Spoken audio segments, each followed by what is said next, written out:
dorința de a prinde un pește care, din păcate, în această perioadă nu a fost foarte disponibil, mă refer la ștucă. Vreau să vă mulțumesc pentru modul în care toți, fără excepție, ați tratat această competiție la care eu țin foarte mult, pentru că noul concurs se va chema Mercury Challenge și va fi la 2 specii. Și cu asta închei tot ce am de spus despre ce va urma. Șalău și ștucă. Sprijinul nemijlocit și la fel de profesionist din partea echipei de la Fishing and Hunting, cu Cristi Albu în frunte, și de asemenea sprijinul de la Fishing Mall. Mulțumesc foarte mult, apreciez întotdeauna suportul vostru, care este deosebit.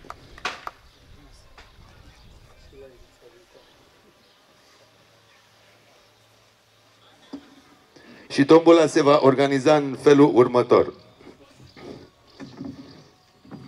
O baterie Iarosel de 75 de amperi câștigă echipa 4. Cine e echipa? 2 genți Flambeau în valoare de 345 de lei câștigă echipa 5. un voucher de 300 de lei de la Fishing Mall plus niște năluși de la Land. Câștigă echipa cu numărul 2.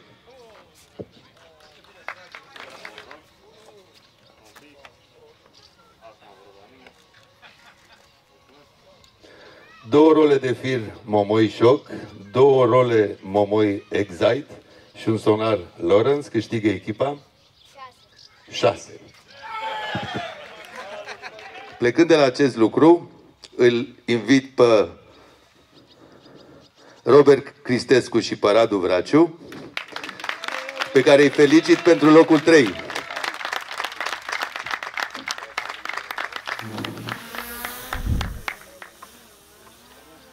Pe lângă premiul care toată lumea îl știe, aferent locului 3, cei doi primesc și din partea Complex Cormoran un voucher pentru 2 nopți și 3 zile.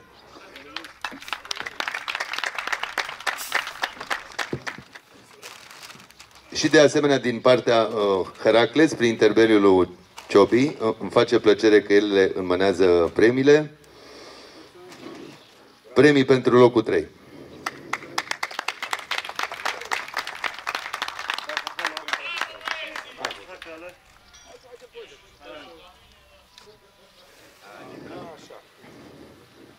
Locul 2 s-au înscris primii în luna februarie. Țin la ei foarte mult, ca de altfel la toată lumea. Radu Sângeorzan și Coltean Răzvan.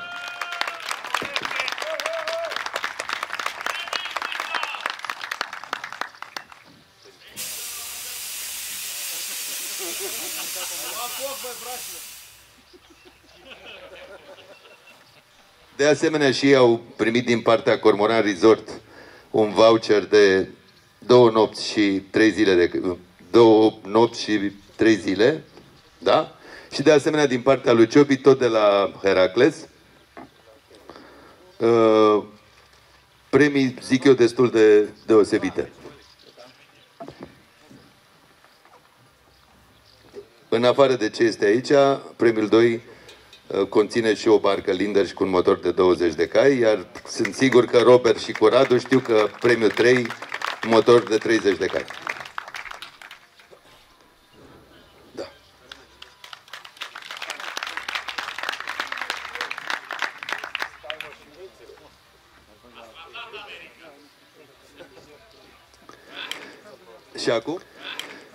Și acum, cei care pur și simplu Nu. Cei care pur și simplu o să ne reprezinte pe noi, ca țară, în Statele Unite, bunii mei prieteni Dorin și cu Richard, au demonstrat în cele 3 zile că sunt cei mai inspirați, au înțeles cum se prinde ștuca, pentru că au prins ștucă, ceea ce este bine. Îi felicit din toată inima și îi asigur că vor avea în Statele Unite, din partea mea și a echipei tehnice, care o să o anunț după aceea, tot sprijinul ca să reușim ei și noi o figură frumoasă. Felicitări și bravo, băieți!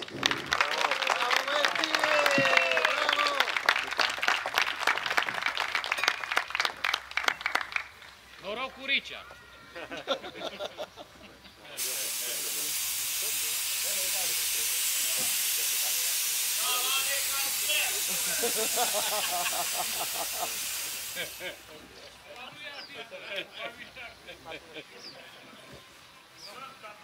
Și cei doi primesc din partea Complex Cormoran un voucher de 2 nopți de cazare și 3 zile. Primesc de la Ciobi produse Watson, de la Biva și de la Sportex. Și de la Vasile Trofeele.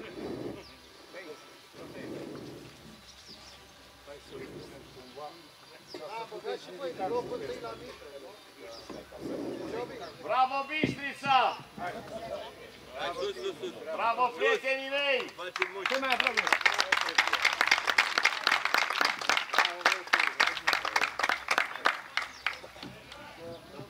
Și chiar dacă în caz nu, că n-am terminat, am făcut special, nu este uzual, dar am zis că Ani Darius Ciprian trebuie felicitat la sfârșit pentru cea mai mare ștucă. Nu știu dacă am făcut bine sau nu, dar pentru mine faptul că Ani Darius a prins o asemenea ștucă reprezintă foarte mult și îl felicit pentru acest lucru.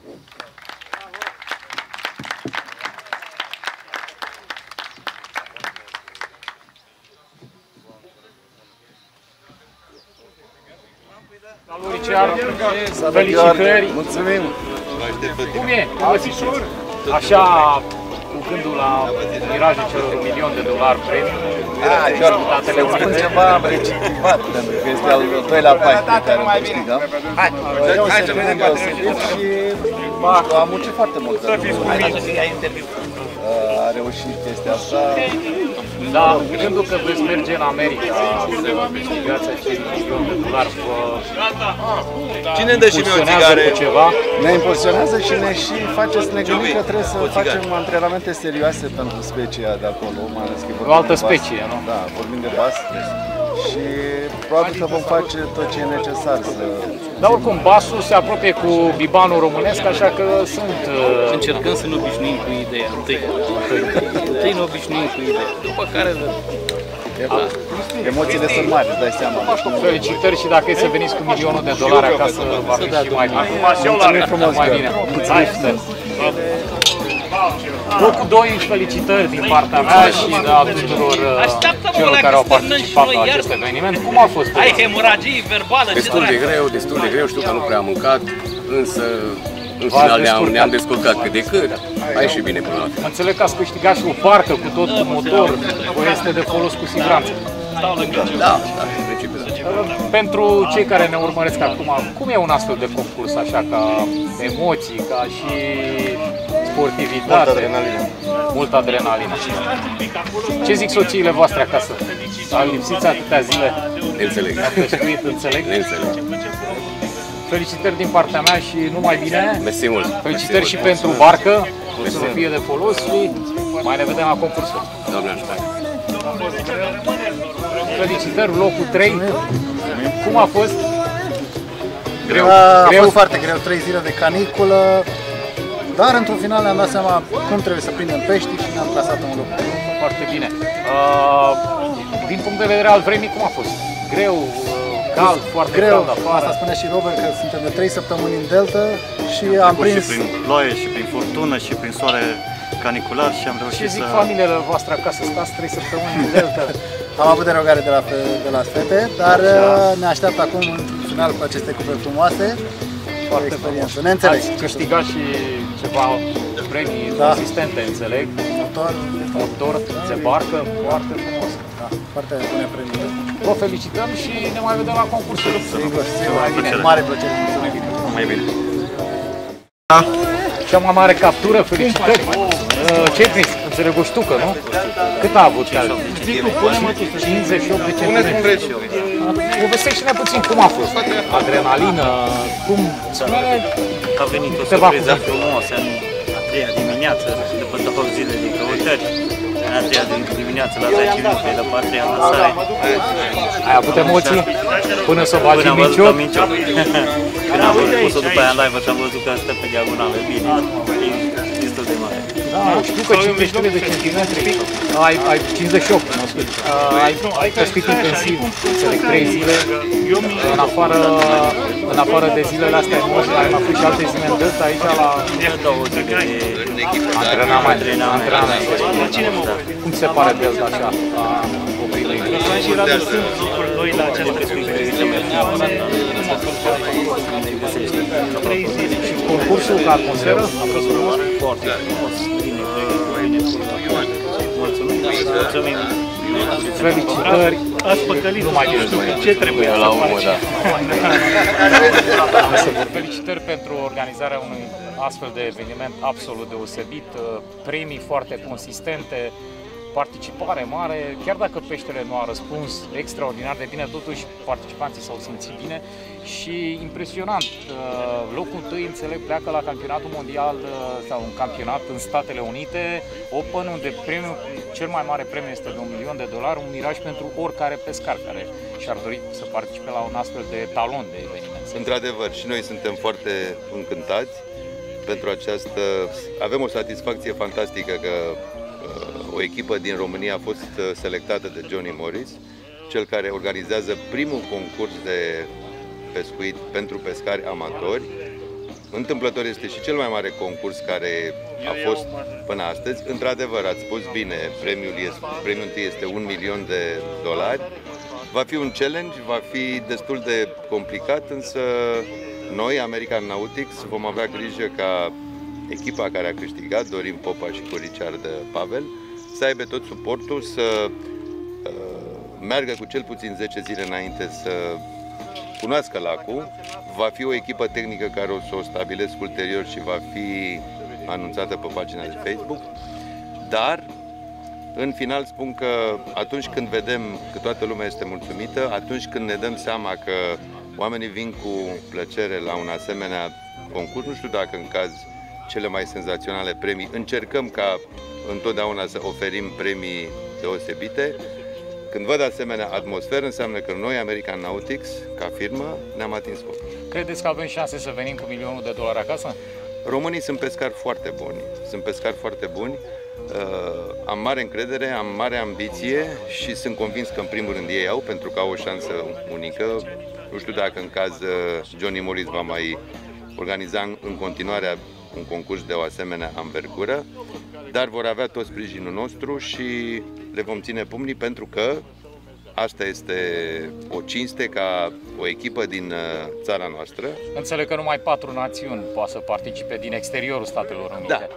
Deci a fost selectat Spania, Japonia, Mexic, Olanda, iar noi suntem singura țară care nu am organizat un concurs de bas. Noi facem la ștucă și cu atât cinstea și satisfacția pe care eu o am, cel care organizez acest concurs o am, pentru că înseamnă că Johnny Morris ne aprecia munca, a apreciat ceea ce facem și asta mă bucură foarte mult. Da, noi mai puțin vom fi importanți de acum încolo, trebuie să ne concentrăm ca câștigătorii să aibă toate șansele ca să facă o figură cât mai frumoasă. Până la urmă este și o mândrie națională ca prima echipă din România care merge în Statele Unite la un concurs de bas să facă o figură frumoasă.